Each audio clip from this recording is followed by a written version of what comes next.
अभी से हम इनको कह देते हैं। अरे की होला चुमावन आज देखो रे सखी सिया रघुवर के। तो चुमावन में सब लोग आते हैं चूमने के लिए, आते कि नहीं? मामा हो, मामी हो, भैया हो, भाभी हो, दीदी हो, जीजू हो, बुआ हो, फूफा हो, सब लोग आते हैं। ऐसे ही सब लोग आके इनको आशीर्वाद देंगे और इनको चुमावन करेंगे। जैसे कि फूल चढ़ावा होता है वैसे इनका भी होगा। तो सब लोग पहले से तैयार रहिए, ठीक है? शादी के टाइम तो हम नहीं रहेंगे लूटने के लिए। आ जाए लोग तो मेरा भी झोली भर दीजिए लोग, ठीक है? हाँ पूरा ना, तो पूरा तो हम छोड़ के भी ना आ जाए वाला बानी, ठीक है? तो आप लोग भी आके जल्दी जल्दी चुमावन कर दीजिएगा, ठीक है? हम जेकर जेकर नाम रखम शर्माए के ना बा, तब से देखो तनी शर्म के घूंघट हटते नहीं के। अच्छा है आप लोग के भी नहीं के घूंघट हटा, ठीक है? तो तनिको शर्माए के ना बा, आके जल्दी जल्दी से अपन कार्यक्रम करे के बाटे, ठीक? की होला चुमावन आज देखो रे सखी सिया रघुवर के।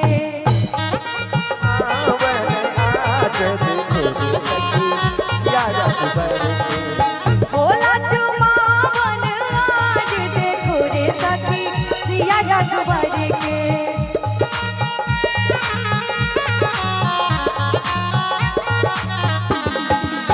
नानी चुमावेली अनधन लुटावेली, दादी चुमावेली अनधन लुटावेली।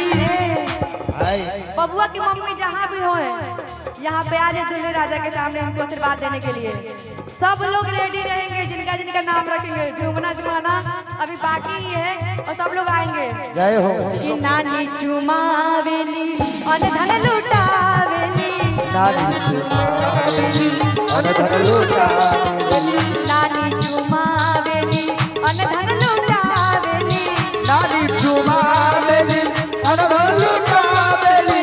मम्मी लुटावे हीरा लाल देखो रे सखी सिया रघुवर के। मम्मी लुटावे हीरा लाल देखो रे सखी सिया रघुवर के। मम्मी लुटावे हीरा लाल देखो रे सखी सिया रघुवर के। मम्मी लुटावे हीरा लाल देखो रे सखी सिया रघुवर के।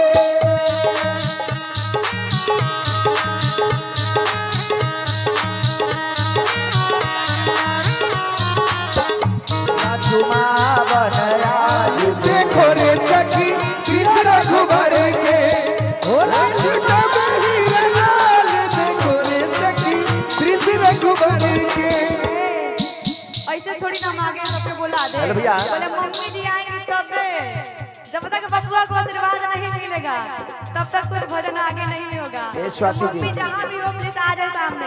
आए स्वाति जी, हमरा से के हकार दे कब बात है, क्या बात है? भाभी काहे के इंतजार है कि भाभी कब घर आई है। हाँ हाँ भाभी के बुलावे करते ई हैं। बात 6 से 1 रुपया के सेवा है। हाँ ठीक बा। तो वहाँ के तबो भी बुलाइबे करम का से सामने आइबे तबे ना। हां कहल जाला पूजन जब होला दूल्हे राजा के तो सावले लगे पहले ही बैठे ना। तो भौजी के हक तो उहे ना ले। बउआ के बड़की फुआ आलन है। बड़की फुआ जी आए हैं। चुमा। अब मम्मी जी के लिए जो आशीर्वाद नहीं दे रही है। नजर गुजर उतार के दे। इन नजरी उतराई होला मम्मी जहाँ भी हो आ जाए तो कहे नानी चुमावेली अनधन लुटावेली, नानी चुमावेली अनधन लुटावेली, नानी चुमावेली अनधन लुटावेली, नानी चुमावेली अनधन लुटावेली। मम्मी लुटावे हीरा लाल देखो रे सखी सिया रघुवर के। मम्मी लुटावे हीरा लाल देखो रे सखी कृष्ण रघुवर के। मम्मी लुटावे हीरा लाल देखो रे सखी सिया रघुवर के। हीरा लाल देखो रे सखी कृष्ण रघुवर के। अच्छा भगीना बताई, भगीना इतना अच्छा दिल के साफ दिलवाला। अब मम्मी जी का ने कहा कि बड़ी कंजूस है मम्मी, बधाइया क्यों नहीं देती। बउआ के मामा जी हैं।